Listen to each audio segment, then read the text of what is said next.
Hello everyone, welcome again here on board Murcia Maersk, and this time we are in port. We are in port of Singapore.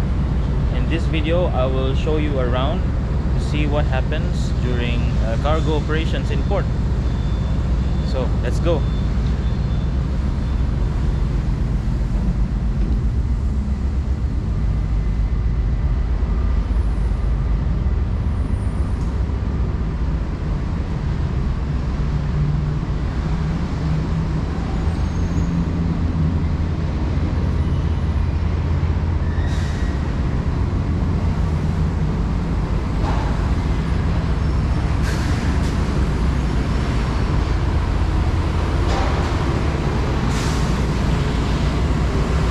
Those are gantry cranes.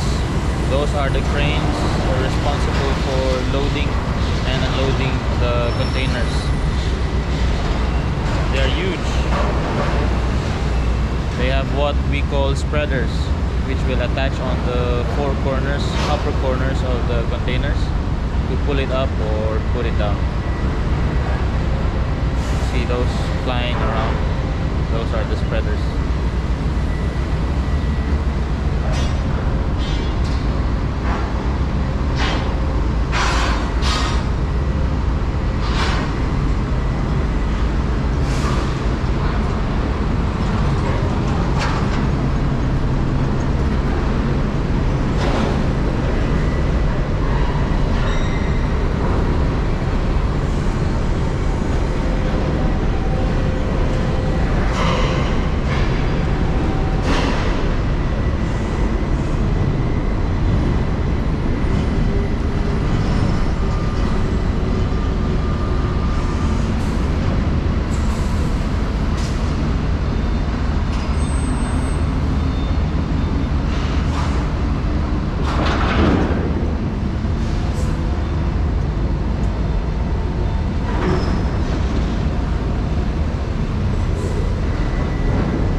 Now you will see how it looks when the hatch cover is open, and we will see deep down inside the cargo hold where more containers are loaded.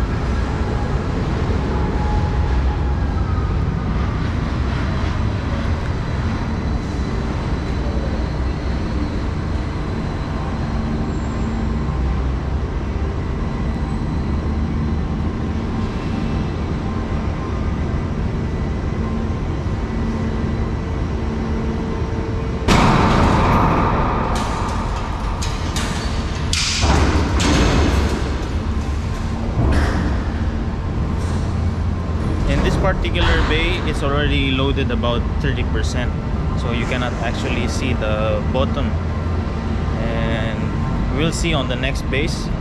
As of the moment, there are 8 cranes working, so there might be other bays which are still empty down to the bottom. Let's find out.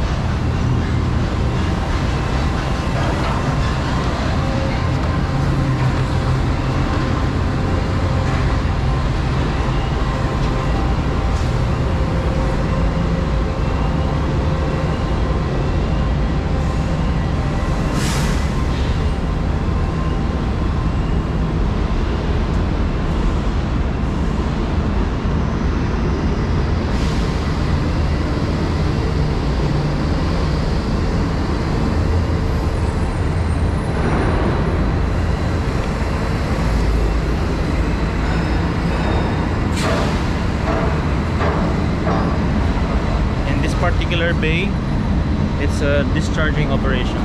All these containers that are currently on board will be taken out and discharged to the pier, and they will go to their respective destinations.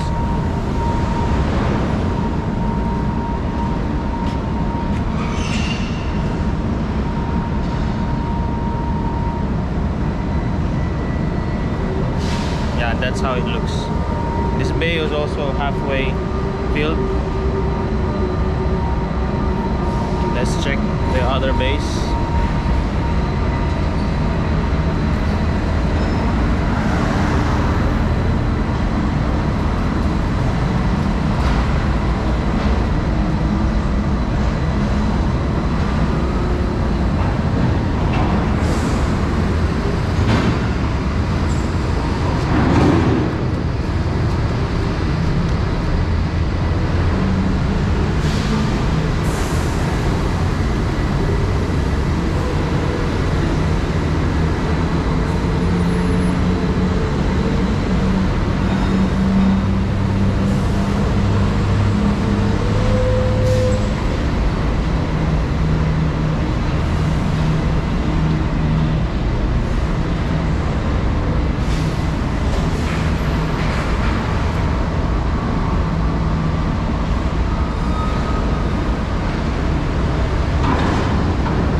This bay,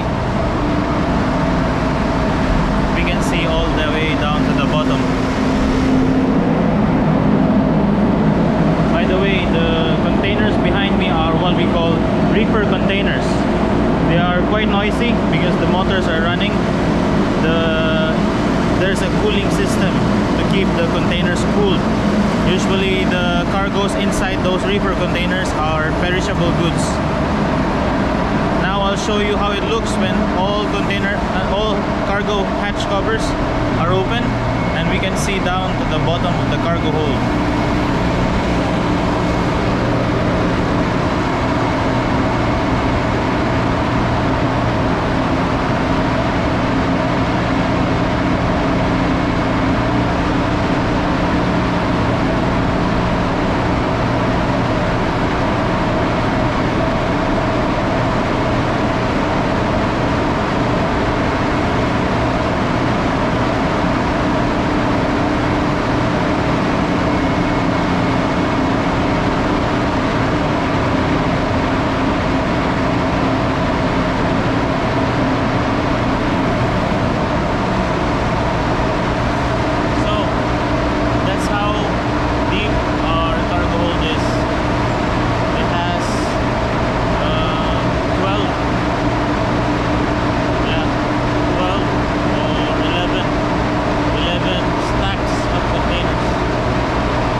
basically we've walked all the way to the aft part of the ship, and as you saw, there's a lot of gantry cranes busy working. And yeah, that's practically how it looks when we are in port.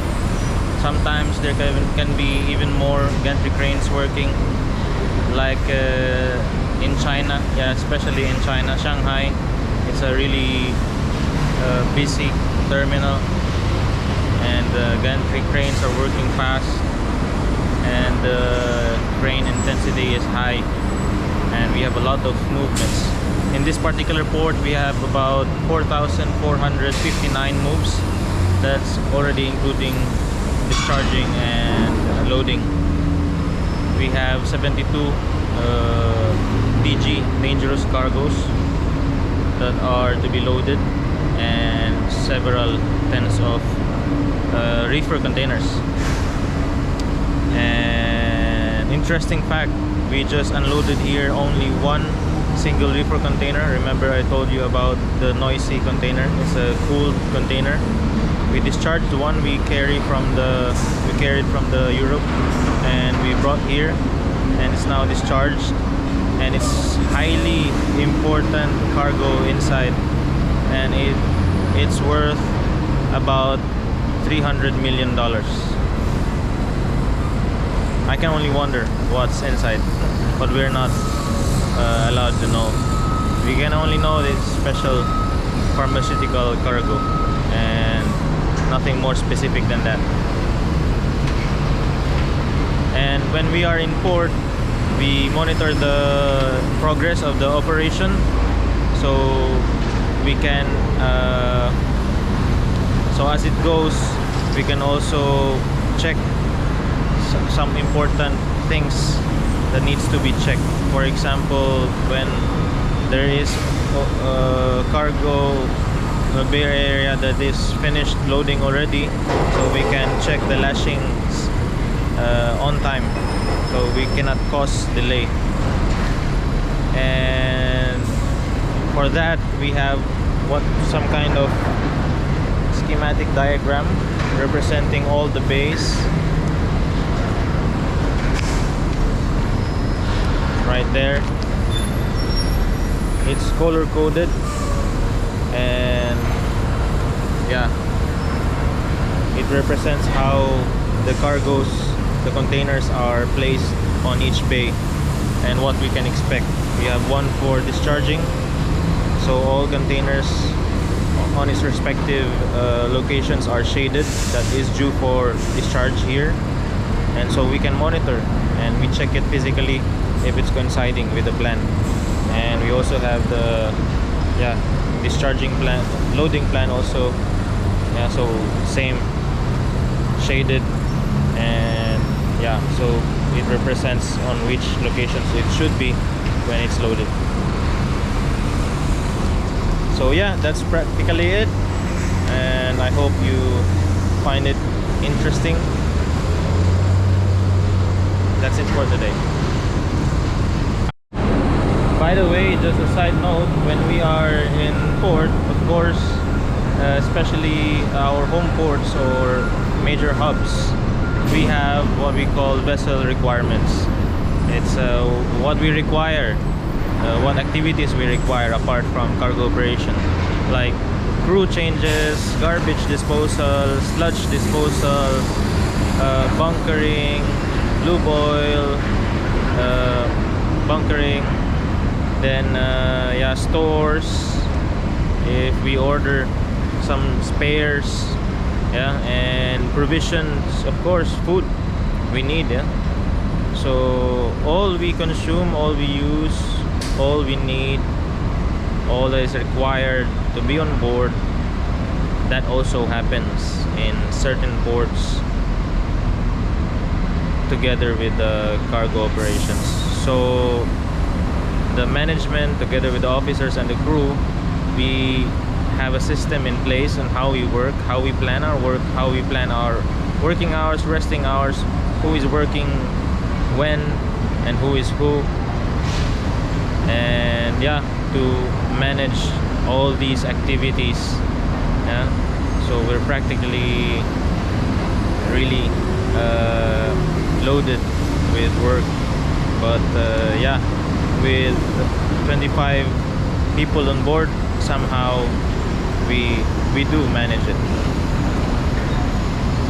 Yeah, in this particular port in Singapore, we had bunkering of lube oil. We are also debunkering some fuel which we carried from Europe. We disposed some garbage, and we took in spare equipment and tools and some orders that we sent, and we are just expecting for food provisions later on in the morning, and in the afternoon I'll be going home. That's it.